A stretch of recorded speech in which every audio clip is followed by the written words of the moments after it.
Okay, let me see. I don't think it's going to take 10 minutes to disprove the existence of God.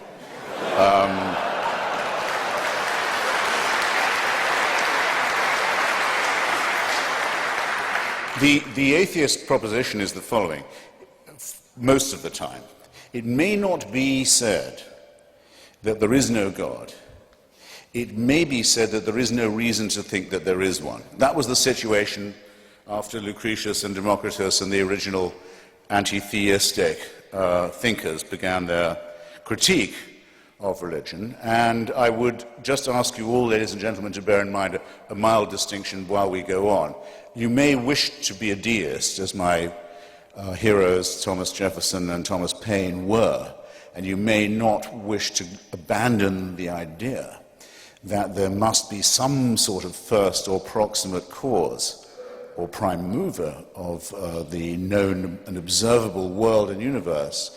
But even if you can get yourself to that position, which we unbelievers maintain is always subject to better and more perfect and more elegant explanations, even if you can get yourself to that position, all your work is still ahead of you.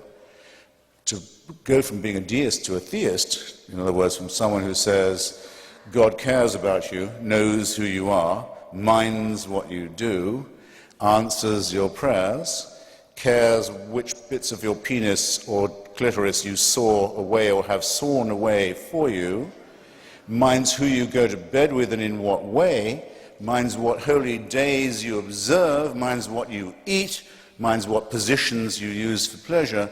All your work is still ahead of you, and lots of luck. Because there's nobody, even Aquinas had to give it up. There's no one who can move from the first position to the second. So I could, and I'm actually strongly tempted to, I could leave it right there. But then it's not in my nature to let off a captive audience so easily. So I'll add a couple of things. The reasons why I am glad this is not true would, I suppose, be the gravamen of my case. Some people I know who are atheists will say they wish they could believe it. Some people I know who are former believers say they wish they could have their old faith back. They miss it. I don't understand this at all. I think it's an excellent thing that there's no reason to believe in the absurd propositions I just, admittedly rather briefly, rehearsed to you. The main reason for this, I think, is that it is a totalitarian belief. It is the wish to be a slave. It is the desire that there be an unalterable, unchallengeable, tyrannical authority who can convict you of thought crime while you are asleep, who can subject you, who must indeed subject you, to a total surveillance around the clock, every waking and sleeping minute of your life, I say of your life, before you're born, and, even worse, and where the real fun begins, after you're dead. A celestial North Korea. Who wants this to be true? Who but a slave desires such a ghastly fate? I've been to North Korea. It has a dead man as its president. Kim Jong-il is only head of the party and head of the army. He's not head of the government or the state. That office belongs to his deceased father, Kim Il-sung. It's a necrocracy, a thanatocracy. It's one short of a trinity, I might add. The son is the reincarnation of the father. It is the most revolting and utter and absolute and heartless tyranny the human species has ever evolved. But at least you can fucking die and leave North Korea.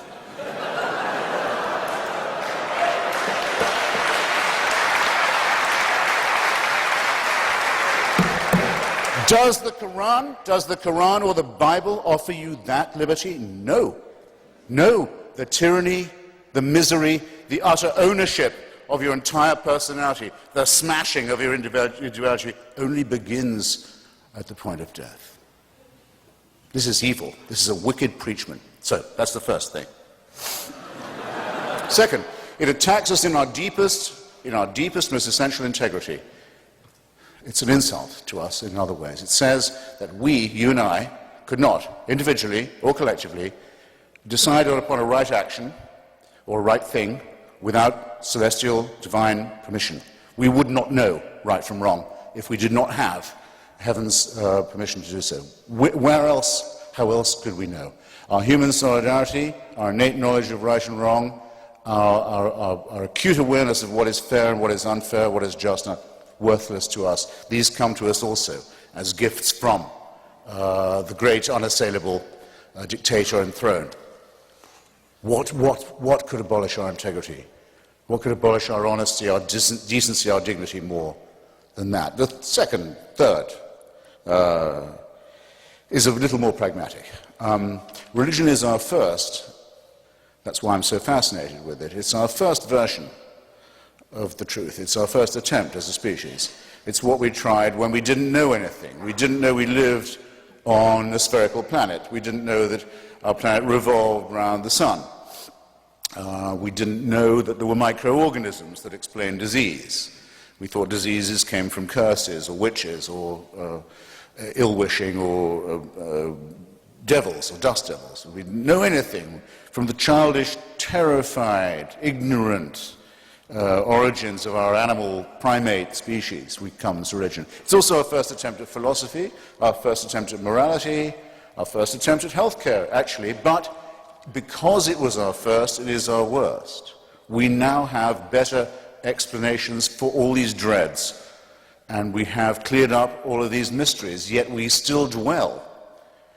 And in some countries, in some societies, not just dwell, but live under a totalitarian regime that forbids us to think about the progress that has been made or denies us the knowledge that these advances have in fact occurred. So it has become, where once it probably was an aid to our survival, a really great peril to our continued ability to live as a civilized species. Thus, it seems to me that in point of its proposing of a totalitarian solution to what is after all a real problem, to its ghastly reliance upon the supernatural rather than the much more miraculous, much more beautiful, much more elegant, much more numinous, much more harmonious natural explanations. Think how much lovelier Einstein and Darwin are. Think how much more elegant and persuasive they are than the idea of the burning bush, or the demand that without circumcision there can be no redemption. Just picture it, and then I'll give you one final thought experiment. This is what you have to believe now, if you're a monotheist. Because we now know things we didn't used to know. We know that the human species could be as much as 200,000 years ago. It becomes separate from the Cro-Magnons and the rival pre-human species. Could be as little as 100. Richard Dawkins thinks 200,000. Francis Collins, who did the Human Genome Project, who's, by the way, C.S. Lewis kind of Christian, thinks 100,000. All right, I'll take 100. I'll take 100. Here's what you have to believe. For 100,000 years, humans are born as a primate species. Expectation of life, what, 25 years for the first few 100,000 years? First few tens of thousands of years. Infant mortality, rife. Microorganism disease, terrifying. Earthquakes, volcanoes, extraordinary. And fights over land, over territory, over food, over women, over tribalism. Frightening too. For 96,000 years, heaven watches this. With folded arms, with indifference, with coldness.